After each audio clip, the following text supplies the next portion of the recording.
Salam əzizlərim, hər vaxtınız xeyir olsun. Biz bu videomuzda sizinlə ABC Akademiyanın Biologiya sınav toplusundan sınav 13-ün testlərinin izahlarını verəcəyik. Başlayırıq birinci sualdan. Bizə deyilir ki, müəyyən ərazidə bərabər sayda olan göl ilbizlərinin və anadontaların ürək kameralarının cəmi 35-dir.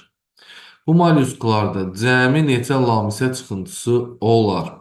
Bərabər sayda veribsə göl ilbizinə də x deyirəm, anadontiya da x deyirəm. Ürək kameraları göl ilbizdə 2 dənə olduğuna görə 2-ni vururam x-a. Anadontada 3 dənə olduğuna görə 3-ü vururam x-a və bunların cəmini 35-ə bərabər edirəm. 5x bərabərdir 35-ə. X də bərabər olur 7-yə. Yəni 7 dənə göl ilbizimiz var, 7 dənə anadontamız var. Lamisə çıxıntısı göl ilbizində 2 dənə olur. Anadontada olmur. Ona görə 7-ni 2-yə vurdum. Cavabımız A bəndi 14 alındı. İkinci sualda uyğunluğu müəyyən edin. Lövhəcikli göbələklər, borcuqlu göbələklər veribdir. Buna uyğunluğu tapmalıyıq.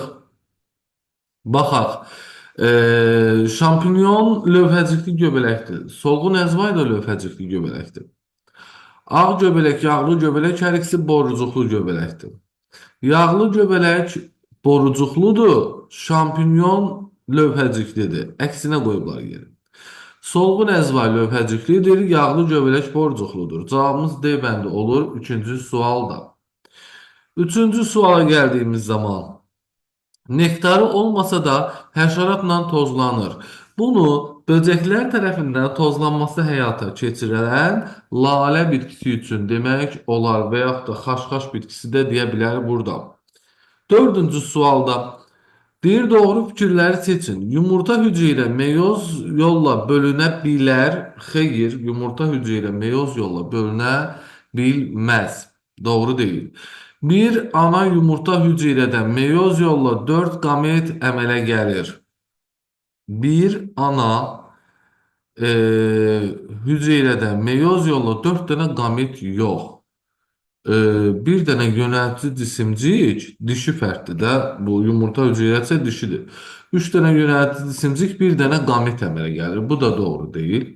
Laminariyanın zigotu meyoz yolla bölünür. Xeyr, mitoz yolla bölünüb yeni yosuna başlanğıc verir. Xlorellanın qametləri deyə bilməz. Çünki xlorella yalnız qeyri-cinsi yolla çoxalır. İnsanın qametləri meyoz yolla əmələ gəlir. Doğrudur. Cavabımız yalnız 5. Elə bir variant varmı? Hə. Y bəndində var. Beşinci sual. İnsanın hansı toxuma qruplarının hüceyrələrində hərəkət orqanoidi ola bilər? Kirpikli epiteli deyirik. Kirpik varmı? Bəli. Birləşdirici toxumaya qan aid iki leykositlərdə məsəl üçün yalançı ayaq var. Əzələdə miyofibril olur, sinirdə isə olmur. Cavabımız 1, 2, 3, yəni B bəndi olacaq. Altıncı suala gəlirik. Bizə deyir ki, birləpəli bitkilərdə toxum cücərərkən endospermdə olan ehtiyat qida maddələri rüşeymə nə vasitəsilə daxil olur? Ləpə yarpağı ilə daxil olur. Cavabımız D bəndi. Burada 7-ci sualda bizə nə deyib? Deyib ki, ana, ata və 3 qız uşağından ibarət olan bir ailədə müəyyən bir əlamətin fenotipdə üzə çıxma ehtimalı halı aşağıdakı cədvəldə verilmişdir. Buna görə aşağıdakı ifadələrdən hansı doğrudur? İndi baxırıq ki, atada əlamət yoxdur, anada əlamət yoxdur, birinci və üçüncü uşaqda əlamət üzə çıxır. Demək ki, bu əlamət resesiv yoldan keçən əlamətdir ki, ata, ana hər ikisi heterozigot olub. Uşaqlarda birinci və üçüncü uşaqda kiçik A genotipində homozigot vəziyyətdə üzə çıxıb. İkinci uşaqda isə üzə çıxmayıbsa, bu ya böyük A olub, ya da böyük A kiçik A olub da, yəni bu şəkildə. Monohibrid çarpazlaşmaya əsasən sualı veribdir. Deyir, bu əlamətin fenotipdə üzə çıxması üçün homozigot halda olmalıdır. Bəli, doğrudur. Resesiv əlamət üzə çıxırsa homozigot vəziyyətdə olmalıdır. Əlaməti daşıyan gen X xromosomu ilə ilişikli resesiv daşınır. Xeyr, autosom xromosomlarla daşınır gördüyümüz kimi. Üçüncü fikirdə deyir ki, ikinci uşaq bu əlamətə görə heterozigot ola bilər. Bəli, yazmışıq zaten. Ya böyük ya böyüyə, ya da böyük ya kiçiyə. Doğru bir fikirdir. Həm ana, həm də atada bu əlaməti müəyyən edən gen var. Əlbəttə ki, var ki, bu kiçik ya şəklində uşaqlarda üzə çıxmış olub. Cavabımız 1, 3, 4, yəni C bəndi olacaq. 7-ci sualda bizim cavab. Gəldik 8-ci suala. Mərkəzi sinir sisteminin boz maddəsinin əmələ gəlməsində iştirak edir. Hissi neyronun aksonu xeyir. Sinir düyünü xeyir. Ara neyronun hər bir hissəsi boz maddəni yaradır. Hərəki neyronun cismi və dendriti yaradır. Elə 3, 4, 5, 6. Cavabımız B bəndi olacaq. 9-cu sualda bir şəkildə göstərilən qüsura səbəb ola bilər. Bu hansı qüsurdur? Uzaqdan görmə.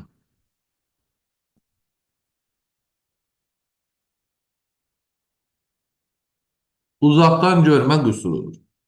Göz alması uzunsov yox, qısa olur və billurun qabarıqlığı zəifləyir. 2, 3. Cavabımız Y bəndi olacaq. 10-cu sualda təkamül prosesində ilk dəfə çılpaq toxumlularda yaranmışdır.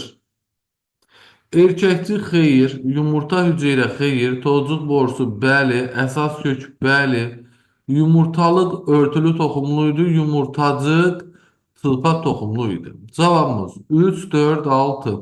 D bəndi olur 10-cu sualın cavabı. 11-ci suala gəlirik.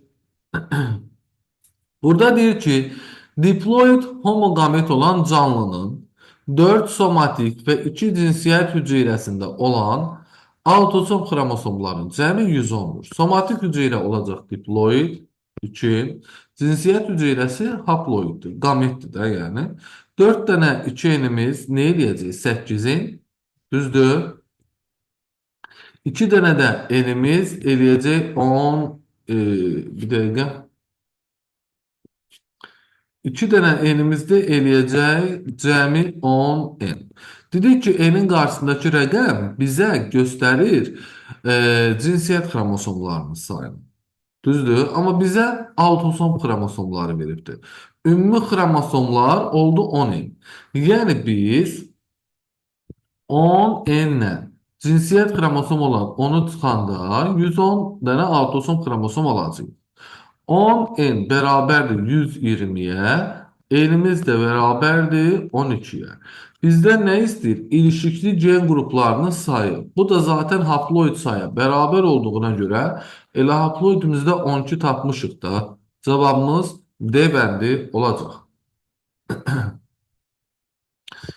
Sonra 12-ci sualda bütün nümayəndələri heterotrof yolla qidalanan aləmin nümayəndələri ilə yəni göbələklərlə ən qədim aləm nümayəndələri, yəni bakteriyalar üçün ümumi xüsusiyyətdir. DNT RNT-yə malikdir, bəli. 4 lipid cərgəsinə malik orqanoidlərin olması bakteriyada mitoxondri, plastid yoxdur. Stoplazmada ribosomların olması, bəli, hər ikisində stoplazmada ribosoma rast gəlmək olar. Meyoz prosesi göbələklərin bəzi nümayəndələrində baş versə də bakteriyada olmaz. Hüceyrə divarı hər ikisində var. Çox hüceyrəli nümayəndələr də bakteriyada yoxdur. Cavabımız 1, 3, 5. A bəndi olacaq. 13-cü sualda DNT molekulunun ikinci zəncirinə komplementar məlumat RNT-yə uyğun gələn nəqliyyat RNT-nin triplet ardıcıllığını müəyyən edin. Bax, ikinci zəncirdə verib timin, guanin, stozin, adenin, timin, adenin, guanin, guanin, timin. Mən bunu məlumat RNT üçün yazsam, necə yazacağım? Timinin qarşısında adenin, guaninin qarşısında stozin, stozinin qarşısında guanin durur. Adeninin qarşısında urasil, urasil timinin qarşısında adenin, adeninin qarşısında urasil durur. Guaninlərin qarşısında stozinlər, timinin qarşısında isə adenin duracaq. Nəqliyyat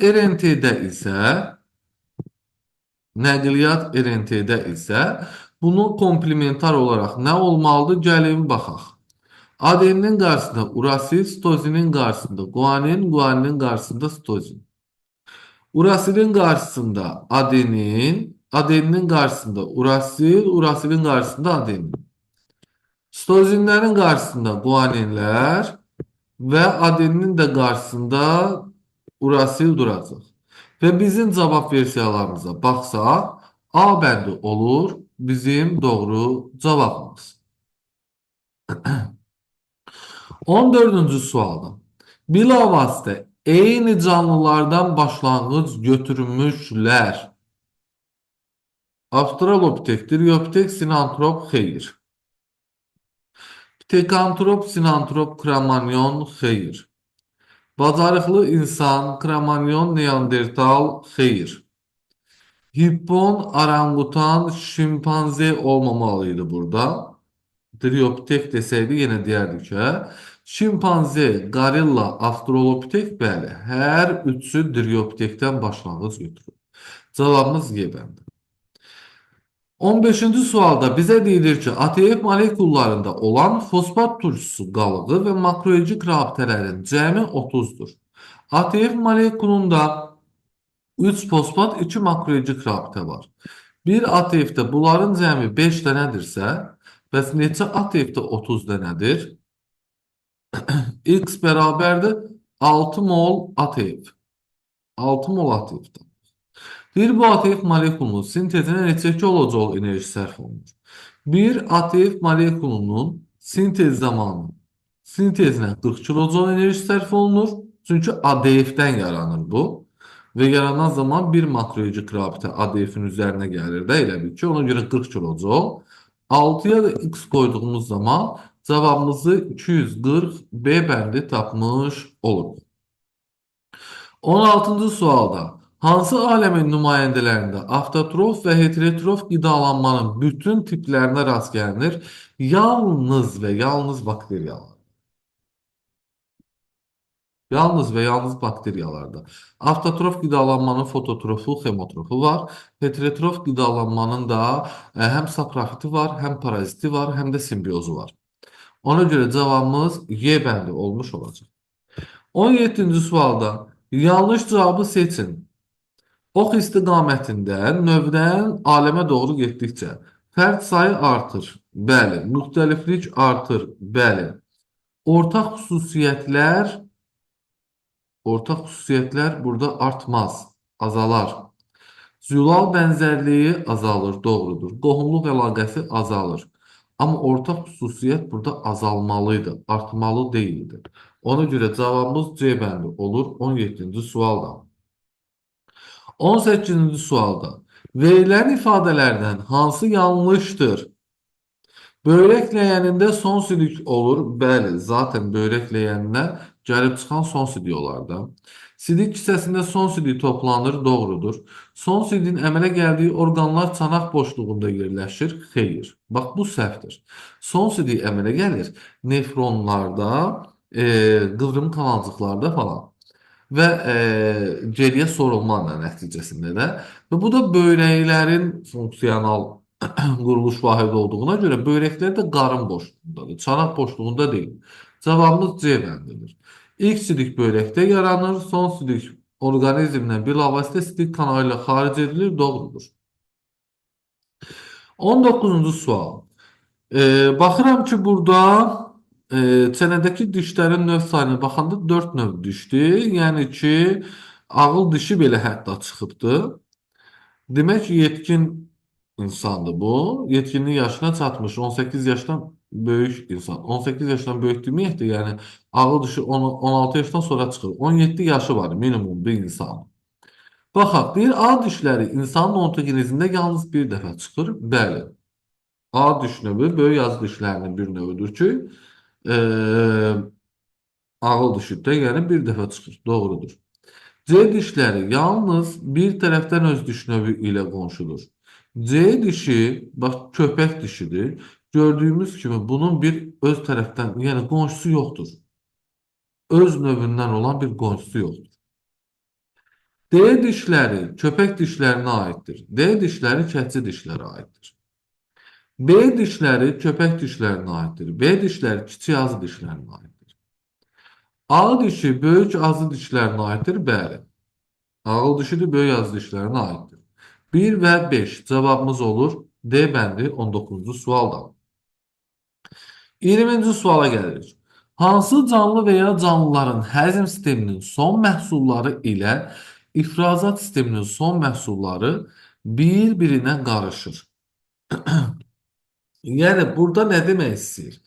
Deyir ki, ifrazat sistemi gəlsin, açılsın həzm kanalına.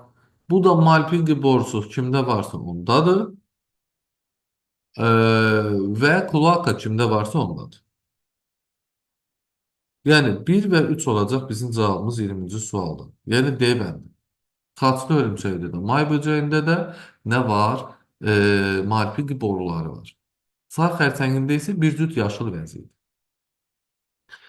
21-ci sualda deyir, aşağıda verilənlərdən hansının aid olduğu sistematik vahid yalnız heyvanlara aiddir? Aha. Demək, bizdə yalnız heyvanlara aid olan sistematik vahid tipdir. Bir də dəstədir. Xordallar tipidir. Düzdür. 3. Məməlilər sinfidir. Sinif həm bitkidə var, həm heyvanda var. Sonra yırtıcılar dəstəsidir. Yırtıcılar dəstəsidir. Götürəcəyik. Dəstə bitkilərdə yoxdur. Sonra ayılar fəsiləsidir. Həm bitkidə var, həm heyvanda. Ayı cinsidir. Qonur ayı növüdür. Növdə, cinsdə, fəsilədə, sinifdə, bitkidə var. Amma dəstə ilə tip yoxdur. Cavabımız 2, 3, D bəndi.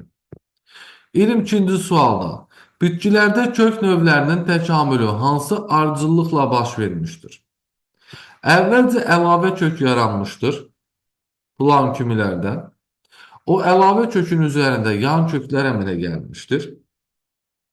Daha sonra toxumlu qıcılarda yarpaqdan toxum əmələ gəlib, toxumdan da əsas kök inkişaf edir. Yəni 3, 1, 2 kimi götürəcəyik cavabımızı C bəndi. 23-cü sualda DNT molekulunun əmələ gəlməsində 542 mol su ayrılmışdır. DNT molekulunun sintez zamanı üzr istəyirəm. Ayrılan suyun miqdarı nukleotit sayından 2 ədəd az idi. N çıxılsın 2 ilə hesablayırıq yəni. 542-yə bərabərdir. N də bərabərdir 544 nukleotit.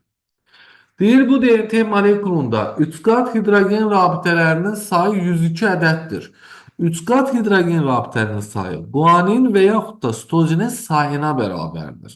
Yəni bizdə guanin sayı bərabərdir sitozin sayına, o da bərabərdir 102-yə.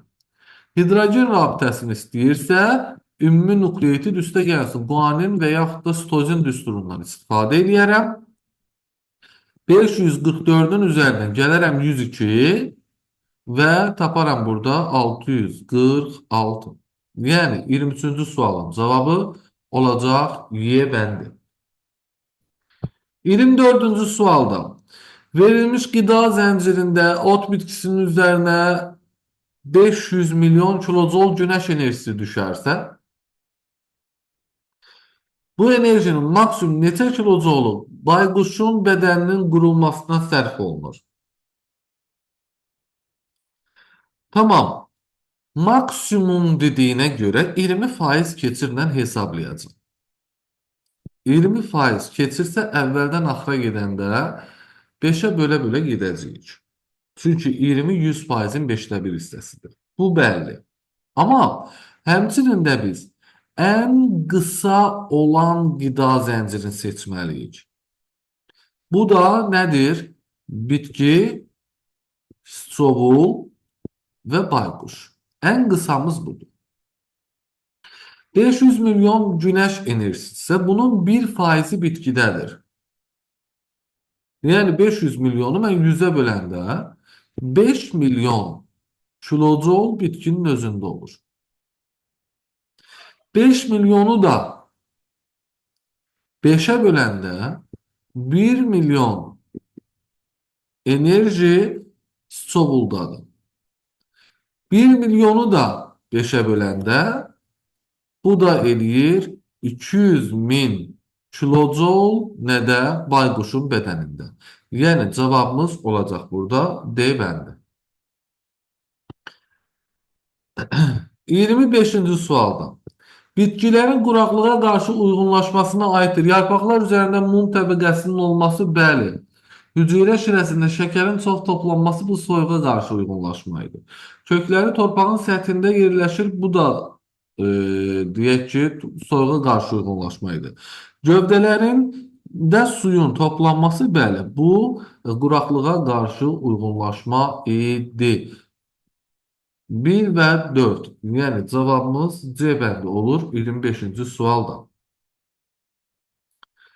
Sonra 26-ya baxırıq. İnsan orqanizmində hər birindən bir ədəd olmaqla qaraciyər hüceyrəsi, yumurta hüceyrə, sayı əzələ hüceyrəsində olan xromosom sayları arasındakı bərabərlik hansı bənddə doğru göstərilir? İndi qaraciyər hüceyrəsi burada əslində çox hüceyrəli, çox nüvəli qaraciyər hüceyrəsi desəydi yaxşı olardı. Çünki qaraciyər əvvəlcə bir hüceyrəli olur, sonra yavaş-yavaş nüvəsi bölünüb çox hüceyrəliyə əmələ gətirir. İndi onu nəzərdə tutub, o nəzərdən gedəcəyik. Qaraciyər hüceyrəsi çox nüvəli olduğuna görə xromosom sayı ən çox ondadır. Sayı əzələ hüceyrəsində insanda somatik hüceyrə deyə 46 xromosom var, bir nüvəlidir. Yumurta hüceyrədə qametli deyə 23 dənə xromosomda ondadır. 1 böyükdür, bir dəqiqə, sayı əzələ 3'dür. 1 böyükdür 3, o da böyükdür 2 şəklində olmalıdır. Cavabımız A bəndi olacaq. 27-ci sualdan. Əlverişli şəraitdə başlanğıc sayı 3 olan bakteriyadan 2 saat ərzində müəyyən sayda bakteriya əmələ gəlmişdir. Bu zaman bölünməyə məruz qalan bakteriyaların sayını tapın. Tapaq da nə var ki burada? 2 saat 120 dəqiqədir. Əlverişli şərait isə 20 dəqiqədən bir bölünür. 120 dəqiqənin içərisində də 6 dənə 20 dəqiqə var. Yəni 6 dəfə bölünmə olacaq. 3 bakteriyadan birinci bölünmədə 6, 6'dan ikinci bölünmədə 12, 12'den üçüncü bölünmədə 24, 24'ten dördüncü bölünmədə 48, 48'den beşinci bölünmədə 96, 96'dan da 6-cı bölünmədə 192. Bakteriya əmələ gəlir. Bölünməyə məruz qalan deyəndə sondan çıxart başlanğıcı. Yəni 192 çıxılsın 3, o da eləyir 189. Cavabımız B bəndi olacaq. 28-ci sualda. Exnakok, qaraciyər sorğusu, öküz soliteri. Hər üçünə aid olan fikirləri seçin. Eyni tipin nümayəndələridir. Bəli, hər üçü yastı qurlar tipinə aiddir. Ayrı cinsli heyvanlardır. Xeyr. Sormacıları yalnız qidalanmaq üçündür. Exnakokla öküz soliterində sormacı qidalanmaq üçün deyil, yapışmaq üçündür. Tənəffüs sisteminə malik deyirlər, doğrudur. Bədən boşluqları yoxdur, bu da doğrudur. Cavabımız 1, 4, 5, Y bəndi olacaq. 29-cu suala gəlirik. Cədvələ əsasən x plus y ifadəsinin qiymətini tapın. Nuklein turşularında olan azot əsaslarının növ sayı 5 növdür. Nukleotidlərin növ sayı isə 8 növdür. 5 ilə 8'i toplayanda cavabımız 13 D bəndi edir. 30-cu sualda. Tetraploid çiçəkli bitkinin tozuğu heksaploid çiçəkli bitkini tozlandırmışdır. Maylanma zamanı əmələ gələn toxumun endospermi hansı xromosom dəstinə malik olar? Deməli, dişi bitkimiz bizim heksaploiddir, 6N. Bunu tozlandıran tetraploiddir, yəni 4N'dir. Endosperm əmələ gələn mərkəz hüceyrədən mərkəzi hüceyrənin xromosom dəsti ana bitkinin elə öz xromosom dəstidir, yəni 6N-dir. Spermi də bu erkək fərdin qameti olduğuna görə yarısıdır. 6N-dən 2N toplayanda cavabımız 8N etmiş olur. Yəni 30-cu sualın cavabı D bəndi. 31-ci suala gəlirik. Bizə deyilir ki, hansı quşun fəsil yer dəyişməsi aşağıdakı sxemə uyğundur? Baxırıq ki, bu quşlar neynirlər? Dəqiq marşrut üzrə hərəkət eləmiş olurlar. Dəqiq marşrut üzrə hərəkət edir. E, Dəqiq marşrut üzrə hərəkət edir uçub gedən quşlar. Payızda uçub getdilər, yazda qaydanda həmin yerlərini qayıdırlar. Uçub gedən quşlar. Bax, e, boz qarğa, boz qarğa köçəri quşdur. Dəqiq marşrutu olmuş. Çöl göyərçinidir, dam sərçəsidir, qara qarğadır. Bunlar oturaq quşlardır. Amma sarı köynəklər isə nədir? Uçub gedən quşlara aiddir. Cavabımız A bənd. 32-ci sualda hüceyrədə RNT-yə harda rast gəlmək olmaz? RNT-yə nüvədə rast gəlinər. Nüvəcikdə zaten ribosom RNT-si olur. Ribosomda ribosom RNT-si var. Sitoplazmada var. Amma sentrosom hüceyrə mərkəzidir. Onda RNT olmaz. Cavabımız Y bəndi. 33-cü sualda şəkildəki canlıları birləşdirən ən kiçik sistematik kateqoriya hansıdır? Təbii ki, bunların sinifləri belə fərqlidir. Biri hörümçək kimilər sinifidir. Biri həşəratlar sinfidir. Bunları birləşdirən ən kiçik sistematik kateqoriya tip ola bilər.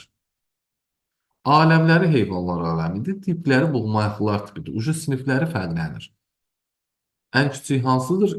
Birləşdirən tip. Cavabımız B bəndi. 34-cü sualda. Boz rəngli ada dovşanlarının çarpazlaşmasından F1 nəslində alınan balaların hamısı boz rəngli olarsa, valideyn fərdlərin genotipi necə olmuşdur? Bütün fərdlər boz rəngdə alınıbsa, çalışmalıyıq ki, ancaq böyük C, böyük A fenotipi üzə çıxsın. Buradan kiçik C deməli, kiçik C, böyük A və yaxud da kiçik C, kiçik A. Bu ağı idi axı, düzdür? Bunun üzə çıxmasına imkan vermək olmaz. Və yaxud da böyük C, kiçik A da qara idi. Bunun da üzə çıxmasına imkan vermək olmaz. Yəni, elə bir şeylərə baxmalıyıq ki, kombinasiyalara. Valideyn fərdlərin hər birində kiçik C olarsa, ikisi bir yerə düşərsə, yəni hər ikisində kiçik C olarsa, bir yerə düşərsə ağ rəngi alınacaq. Hər ikisində kiçik A olarsa, bir yerə düşərsə bu kiçik A-lar, böyük C ilə bir yerə düşərsə qara olacaq. Kiçik C ilə bir yerə düşərsə ağ olacaq. İmkan vermək olmaz buna. Yəni A bəndində bax görürsünüz, hər iki valideyn fərddə kiçik C var. Onları sildik ki, yəni olmaz. Ağ rəng üzə çıxacaq. B bəndində də hər ikisində kiçik C var. Olmaz, ağ rəng üzə çıxacaq. C bəndində hər ikisində kiçik A var. Olmaz, qara rəng üzə çıxacaq.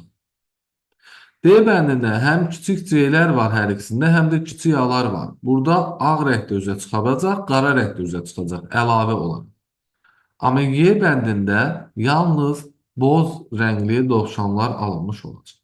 Neynəsələr də buradan ancaq boz rəngli dovşanlar alınacaq. Cavabımız Y bəndi. 35-ci sual. Arada biraz belə nətərdim suallar üzərində belə yollara getmək lazımdır. Yoxsa 5 dənə variantı bir çarpazlaşdırsam nə qədər vaxt gedər. Ona görə də yəni arada belə bir suallar üzərində bicliklər eləmək lazım. 35-ci sual. Aşağıdakı canlıların hansılarının Y cinsiyyət xromosomlu qametlərində hərəkət orqanoidi ola bilməz? Yəni Y yumurta hüceyrədə olsun. Yəni ki, bizdə deyir ki, dişi heteroqamet olsun. Dişilər XY olsun. İnəklərdə götürməyəcəyik, dişi XX-dir. Sərçədə dişisi XY-dir. Kərtənkələnin dişisi XY-dir. Meyvə milçəyinin dişisi XX-dir. Orangutanın dişisi XX-dir. Aha, ola bilməz deyir. Hərəkət orqanoidu ola bilməzsə, demək götürürük kərtənkələ, sərçə, Все. 2 və 3. Cavabımız D bəndi olur 35-ci sualda. 36-cı sualda. Cədvələ əsasən x bölünsün y ifadəsinin qiymətini tapın. Soğulcanın bir fərdində azalma deyəndə, yəni burada meyoz prosesini nəzərdə tutulur.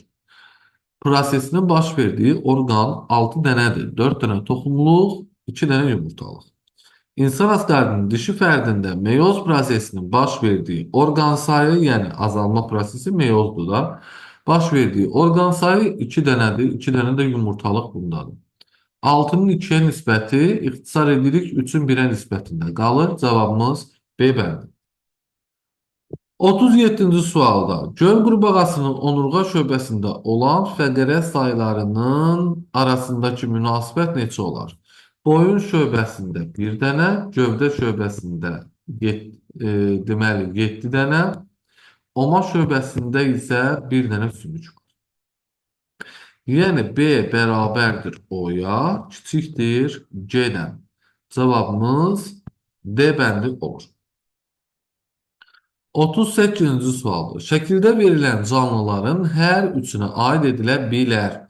Yəni, buğumayaqların hamısına aid olsun da, bütün siniflərinin nümayəndələrini. Ürəkdə arterial qanın olması, həşəratlarda arterial qan yoxdur, hemolimfadır. Düzünə inkişafın olması, düzünə inkişaf burada xərçənglərdədir, əqrəblərdədir, amma kəpənəkdə düzünə inkişaf yoxdur. Traxeya tənəffüsünün olması bu əqrəbdə var, kəpənəkdə var, amma xərçəngdə yoxdur.